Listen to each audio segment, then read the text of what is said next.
In recent times, it is a place known for its recreational purposes.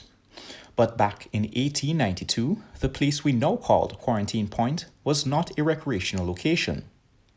It was not even called Quarantine Point.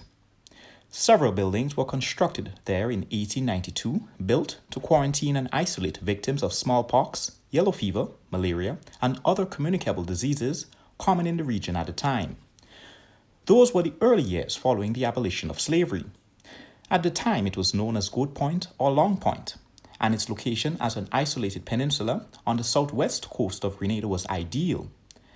As the observation center for the port of St. George's for arriving indentured servants and British sailors, anyone arriving in Grenada and suspected of being infected with a communicable disease was immediately brought to the station for observation. The quarantine station was used as an isolated center until the mid-20th century, by which time most of the dreaded diseases were eradicated or under control. The research has not shown what happened to the people who died at the quarantine station isolation area. It is therefore not known if a portion of the area was used as a burial ground. Some of the buildings became the quarantine area for an outbreak of leprosy and tuberculosis, while the isolation area for these two diseases was located south of Quarantine Station at P.T. Cabrit's Point. That leper settlement, as it was called, operated between 1928 and 1957. The location was within the vicinity, close to the Montrouge Bay, according to records from regional health organizations.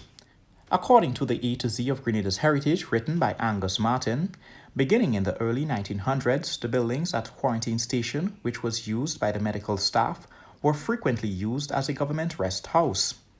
There is some uncertainty as to the exact period for which the quarantine station was used solely as a public health facility, and Grenada has never established a quarantine or isolation since that time.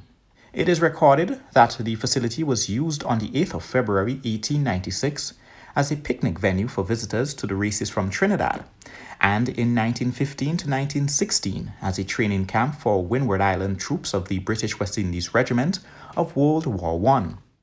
During World War I, it housed the Grenadian detachment of the British West Indies Regiment. During Grenada's revolution, the People's Revolutionary Government established a military camp there in the building called the Big House. It was called Camp Bonnet. By the late 1980s, all that remained were the foundations of the original buildings.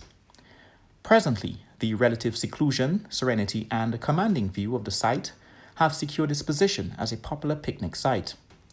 Information from the Rotary Club shows that in 2002, the government of that time leased the area to the club for 33 years for the development of a public park to be called Quarantine Station Recreational Park. So the next time you visit the Quarantine Station Recreational Park, remember its history.